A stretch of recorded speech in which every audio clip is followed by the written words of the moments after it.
Ele era tratado como um novo fenômeno do futebol. Assim que surgiu para o mundo da bola, ainda nas categorias de base, fazendo milhares de gols pelo Corinthians, quanto também pela seleção brasileira, a expectativa que se formou em torno de Lulinha foi enorme.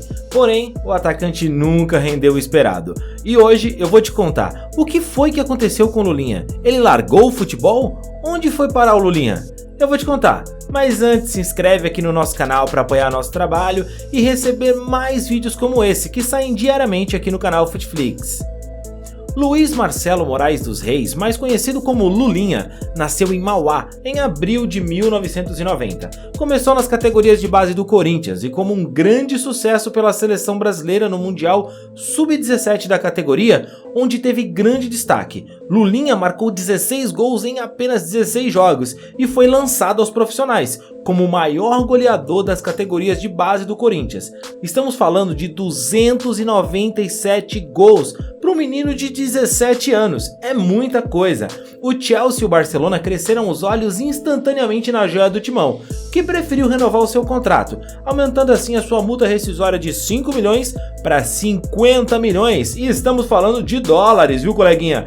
O problema é que o ano era 2007, e você sabe como esse ano foi complicado para o Corinthians, não é mesmo? O corintiano não gosta nem de ouvir falar, mas Lulinha na época chegou com o status de que iria salvar o Corinthians do rebaixamento e queria livrar o time da grande crise que sofria.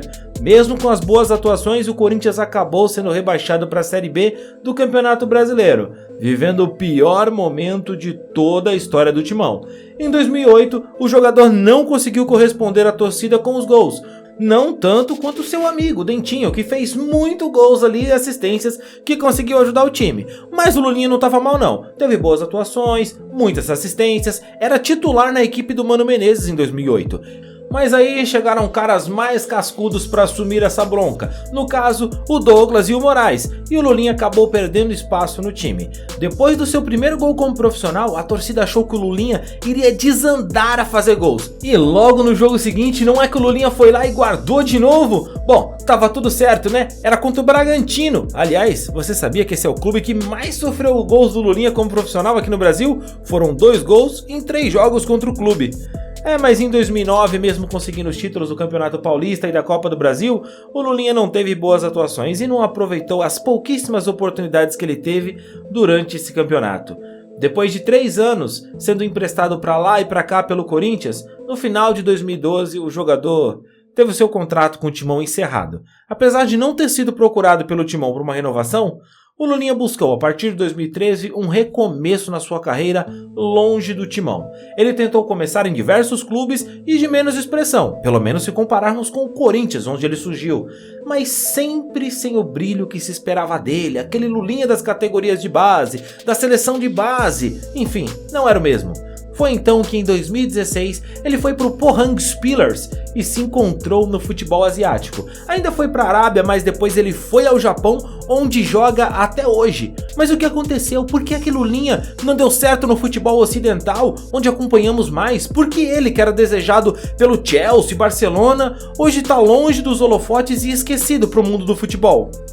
Bom, o Lulinha ele tinha muito talento e com certeza ele podia sim ter uma carreira diferente, mas ele foi lançado no momento errado no clube, onde a pressão era imensa, onde não tinham outra referência que poderia resolver os problemas do clube.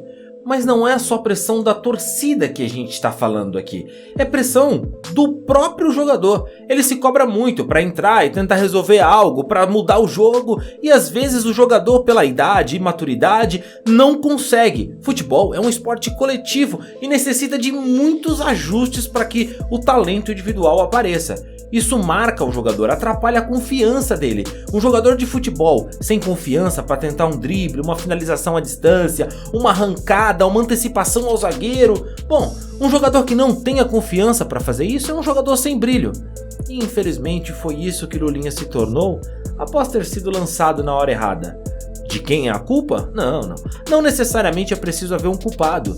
O William foi lançado na mesma época de Lulinha e teve uma carreira completamente diferente. Dentinho? Também. É muito da individualidade, criação, círculo familiar, círculo de amigos. Jogar futebol vai muito além de chutar uma bola. Mas sabe o que é mais bacana? O Lulinha não é um jogador famoso aqui, mas é um jogador de futebol feliz, que dentro de campo e no cenário do futebol conseguiu encontrar um espaço para que ele pudesse trabalhar e mostrar o que ele podia fazer. Tem uma linda família e tem muito orgulho de tudo que conquistou no futebol. E sempre precisamos lembrar que sucesso é uma questão de percepção, ponto de vista. Talvez para você o sucesso seja erguer a Jules Rimet, uma Copa do Mundo, não é mesmo? Mas para o outro, vestir a camisa do time do coração, ou um dia pisar como jogador de futebol profissional no Maracanã, ou para um torcedor que o sonho é simplesmente ir ao Maracanã, isso já é o sucesso. Então é sempre bom a gente tomar cuidado com a régua que a gente usa para medir o sucesso ou insucesso, enfim, para julgar qualquer pessoa.